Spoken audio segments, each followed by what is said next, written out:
Penguin Random House Audio presents Kitchens of the Great Midwest by J. Ryan Stradal. Read for you by Amy Ryan and Michael Stuhlbarg.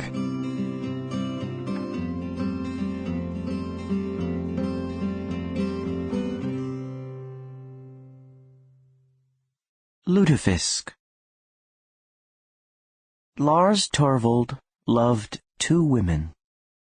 That was it, he thought in passing, while he sat on the cold concrete steps of his apartment building.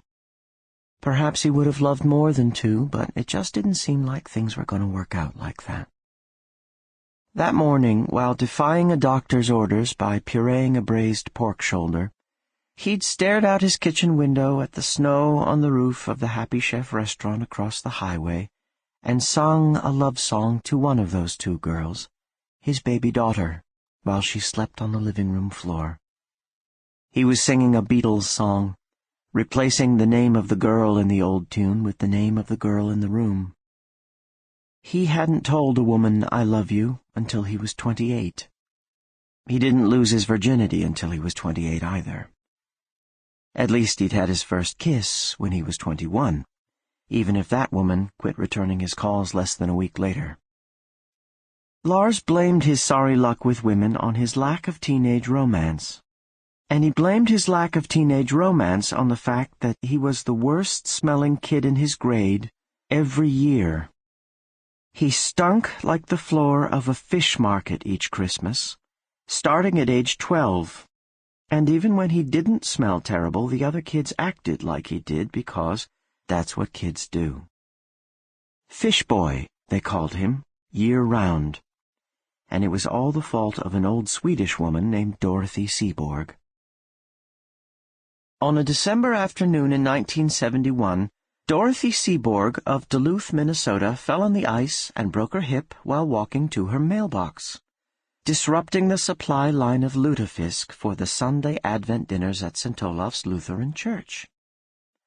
Lars's father, Gustav Thorvald, of Duluth's Gustav & Sons Bakery, and one of the most conspicuous Norwegians between Cloquet and two harbors, promised everyone at St. Olaf's Fellowship Hall that there would be no break in lutefisk continuity. His family would step in and carry on the brutal Scandinavian tradition for the benefit of the entire Twin Ports region.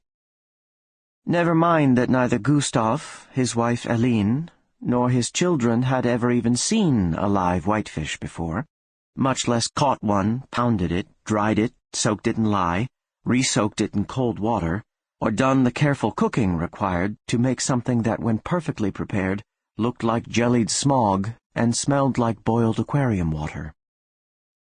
Since everyone in the house was equally unqualified for the job, the work fell to Lars, age 12, and his younger brother Jarl, age 10, sparing the youngest sibling, 9-year-old Sigmund, but only because he actually liked the stuff. "If Lars and Jarl don't like it," Gustav told Eline, "I can count on them not to eat any. It'll eliminate loss and breakage." Gustav was satisfied with this reasoning, and while Eline still thought it was a mean thing to do to their young sons, she said nothing. Theirs was a mixed-race marriage between a Norwegian and a Dane, and thus all things culturally important to one but not the other were given a free pass and critiqued only in unmixed company. Yearly intimate contact with their cultural heritage failed to evolve the Thorvald boys' sensibilities. Jarl, who still ate his own snot, much preferred the taste of boogers to lutefisk, given that the consistency and color were the same.